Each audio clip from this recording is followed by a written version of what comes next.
Ano ang iyong masasabi sa tunay na nilalaman? Dahil ang bawat buhay ay mayroong kulay na nakalaan.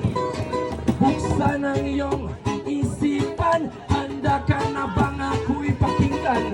Aking ilalakhala ang mga kulay sa ating salita. Pula para sa dugong isinugal, dilaw para sa nag-aantay ng araw, berde para sa lupang pinangako, kulay ng buhok ng ating mga ninuno.